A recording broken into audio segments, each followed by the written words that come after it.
Hey, my name is Tonga. I'm a music producer and multi-instrumentalist. And today I'm going to go through my different drum programming strategies that I like to use on my own productions. Let's get it. All right, to start off with, let's do just the drum rack approach. So right now I have just a kick, snare, or rim click, and a hi-hat set up on my drum rack.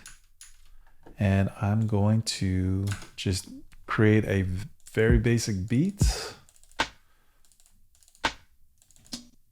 with the kick on the 1 and 3, and the snare on the 2 and 4, and then hi-hats on every other subdivision of the beat. Sounds like this.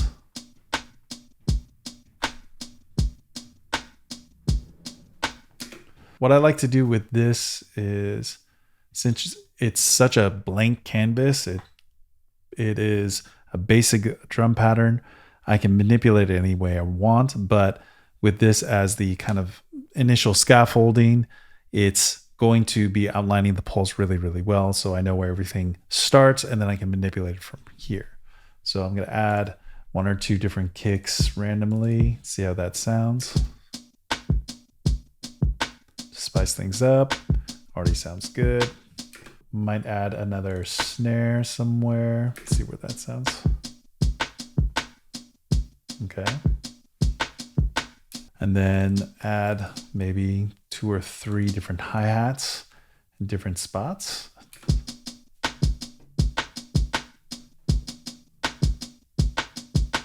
I can adjust these at any time if I don't like where things kind of sit. I'm going to move that here. I'm just going to try this. But I'm still kind of keeping my initial pattern in there and then working around it.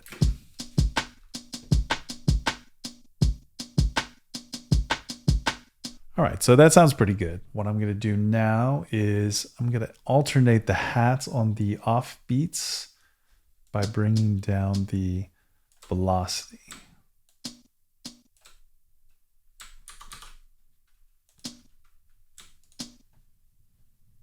Oops.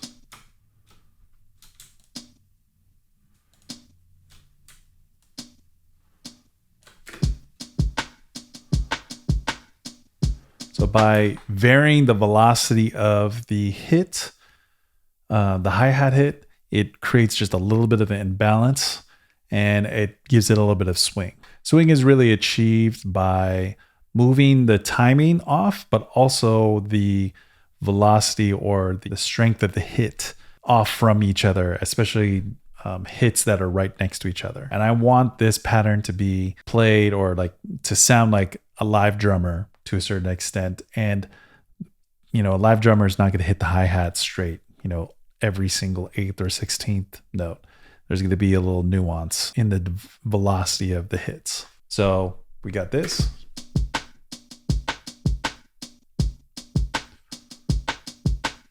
All right, so next, I drop this into landscape mode, but I'm also going to double it so it's not, so I can take this and move stuff around. And then maybe take that out, put that here. And that way I'm taking from the initial pattern I had, but then also switching it up a little bit. So now instead of just like a 1-bar loop, I have a 2-bar loop. Or if I have a 2-bar loop, make it into a 4, just change subtle elements. And now I have a longer phrase in my drum pattern.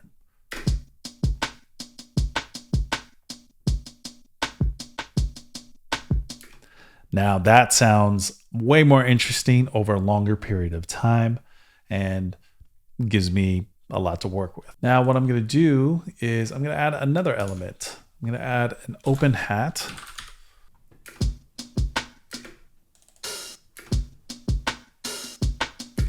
So now I just added a open hi-hat just to give it a little bit more depth. So it's not just closed hi-hats. Let's see where I'm going to put them in random spots.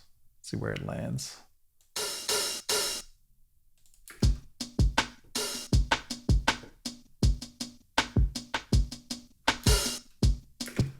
Do not like that second one.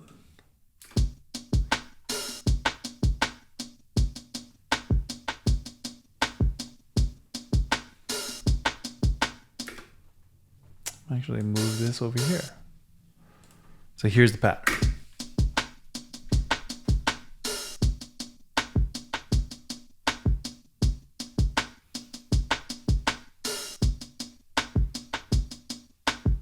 You can add hats. You can also do like a snare buzz or different types of things. Let me see if I can get a snare buzz. Okay. I'm going to put this here. Then I'm going to cut this off so it's just this. And then I'm going to put it randomly here.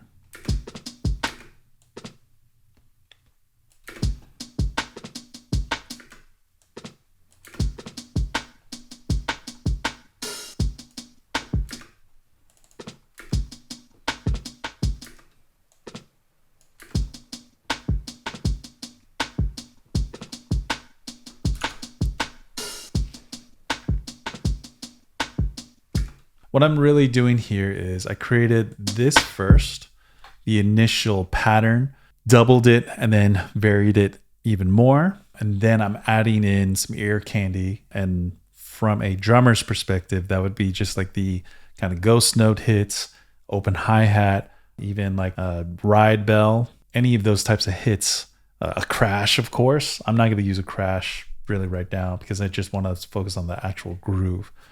Crash is more used as an accent anyways, so I just want this to groove within itself and be able to live in it by itself. So here we go again.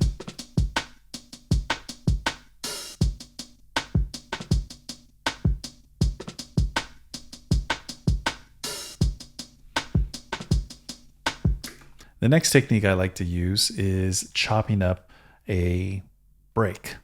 So not just dumping in a break in itself, but also being creative with the break so I can, manipulate it into the groove I actually want. Okay, so I'm going to use a Thomas break that I'm going to be chopping up.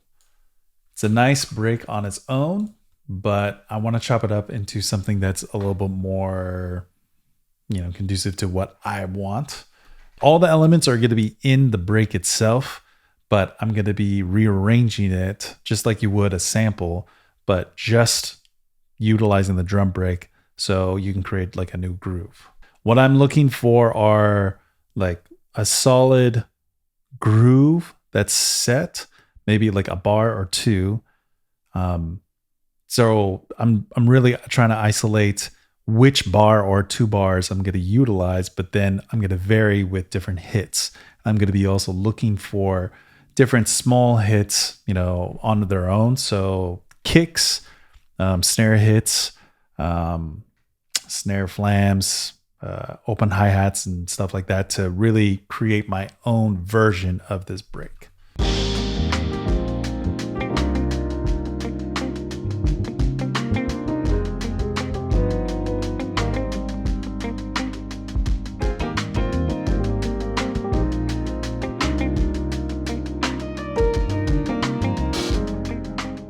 Okay, so now I have this pattern. You can see all the different chops.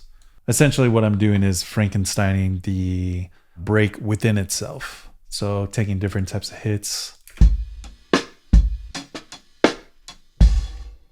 So what I did here was I added another kick here, which I think I just copied from there. Let it play here. I stole this from this. No, this is an open hi-hat and a kick. So I wanted it appears later in the break, but I wanted it earlier because I just felt like it would sound good at that spot.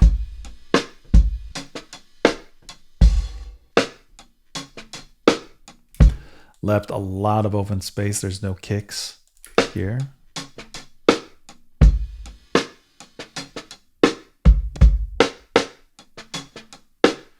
And then just chopped it up a little bit more. And then I added a snare here.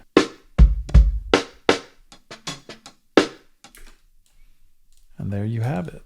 So again, I'm looking for specific hits within a longer breakbeat. I didn't mention this before, but this requires a longer breakbeat that has some variation. That's going to be the gold mine for, a breakbeat chop. Because a lot of breakbeats that you might run into might be just 2 bars long, or maybe even 4 bars, but there's no real variation. You don't get a lot of different types of hits. So of course you can, scoop in different, sounds from other packs or whatnot. But if you can keep it all within the same breakbeat, then sonically it'll all fit and glue together. So I'm looking for individual hits for the kick, snare, and the hi-hats. Any slight patterns like this that give it a specific groove or just signature of the breakbeat that I can manipulate maybe somewhere else. I didn't do it so much here. And then any combination sounds that are going to sound interesting. So kick and an open hi-hat, or just an open hi-hat by itself, or an open hi-hat with a snare hit. Those are all different examples of combination hits that you can now, cut and paste in different spots so they can accent different beats of the pattern that will just give it a little bit more life. And it'll give you a chance to manipulate the beat in the way to match your sample or whatever chords and bass line, whatever groove you've already set up outside of the drums. So it gives you a lot more flexibility. And this is being able to chop up break beats is a real good way to keep the groove that's already established there, but manipulate it further without breaking too much. So be careful with any long-standing sounds like a crash or a ride hit that has like a nice ring at the end of it, because it'll bleed into, the whole bar. And if you take a hit from that bar, that's also going to show up and you'll hear that chop, that high frequency ring, but only for that chop in maybe a section where you don't have a crash or a ride sound going on. And then it'll obviously sound like it was chopped up from earlier thing. But that's also a vibe itself. So, it's up to you. Okay, now for the third approach or strategy I like to use is layering. You can layer over either one of the first two strategies I did. So maybe you have just like a bunch of one shots that you have patterned out in a certain way. Sounds good. Or you have a groove from a breakbeat that you've chopped up in the way that you want, but you need more to give it, just a little bit more polish or just some shine. So I like to layer different things. Mainly, I like to look for percussion, usually top frequencies. So I like to use shaker loops, hi-hat loops, secondary hi-hat loops, tambourines, maybe bell patterns. And then on the mid frequencies, what I like to add are like congas or maybe some Foley one shots to add to it. And then it gets more advanced from there. But let's play around with those things first. Okay, so what I'm going to do is I'm going to use this initial groove that I made with the one shots.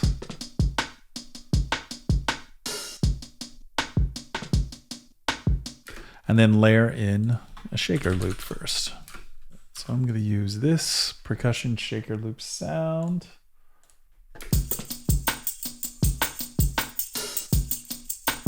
Nice.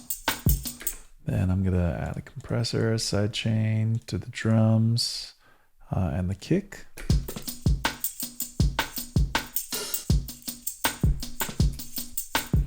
I'm sidechaining it pretty aggressively so it gets like a really interesting pump. Let me add some congas.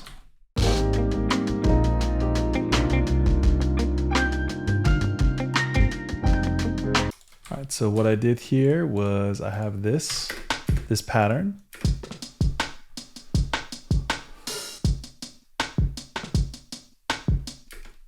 Then I added this percussion shaker loop. That is like being abusively compressed by this side chain. So without it, it's pretty straight. But with it, has an interesting, comes in and out, interesting times. Together, has a nice, interesting little pump to it. Then I added this percussion loop, but I chopped it up just to get rid of a couple of the hits. And the whole context sounds like this.